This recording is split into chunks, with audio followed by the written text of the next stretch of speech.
د بدر قیدیان چې کله ونیولي شو او یا کسانو نبی علیہ السلام صحابو سره مشوره کول مشوره ډېر بهتر شی دی دا مشوره به حضور پاک کوله خو الله ورته ویلي چې شاورهم فی الامر مشوره کوه خو فاذا عزمت فتوکل علی الله چې فیصله دې وکړه بیا په الله بروسه مشوره به یې کوله چې ملګري خوشحاله شي حالانکه پیغمبر مشورې ته ساجت دی هغه ته خو وحی را روانه ده او مشوره کې خیر ډېر د مشورې ډېرې فایدې دي خو هغه طالبانو ته موږ وایو تاسو ته دلته نشم ویلی بهر کې مشورې به څوک نو حضرت ابوبکر صدیق رضی الله عنه وی زما خدای ده چې د فدیه والو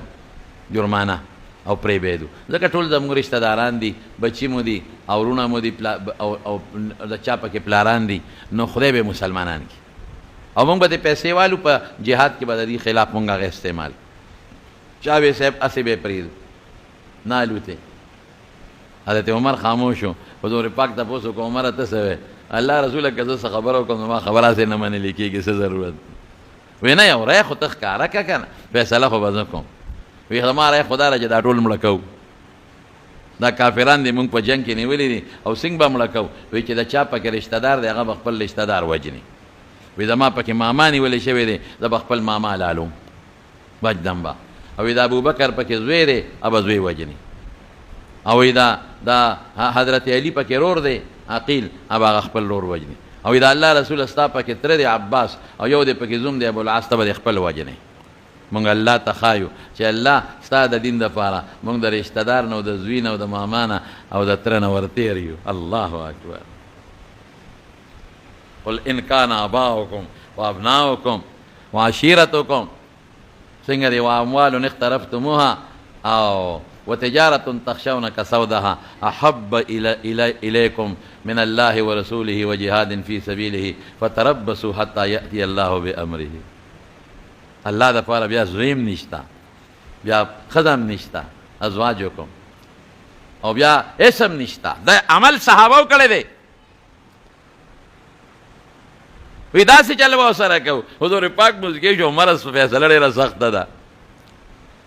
یو عمر و یو ورسره بل ملګری رسول الله مبارک فیصله په دې وکړه چې د فدیې متې والو هغه ته دا پته مو الله پاک به دا خلک واقعي هغه ټول خدای پاک اکثریت مسلمانان کړل هغه عقیل مسلمان شو هغه عباس راغی مسلمان شو هغه د ابوبکر صدیق زوی راغی عبدالرحمن مسلمان شو هغه ټول خدای پاک ابوالعاص راغی د حضور پاک زوم الله رستو مسلمان کو ټول الله مسلمانان کړل زما وروڼو فیصله سوه خبر یې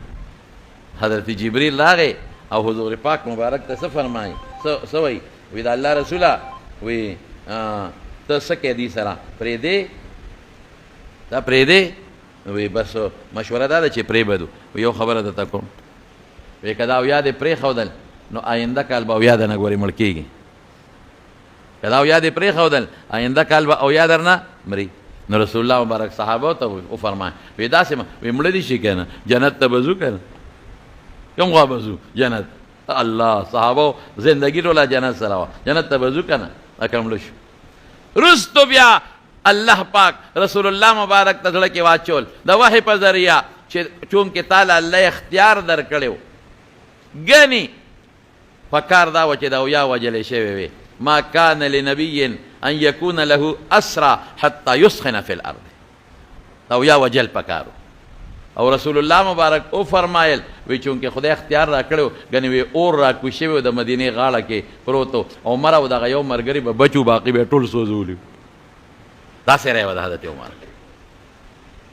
اقص خدای قرآن نازل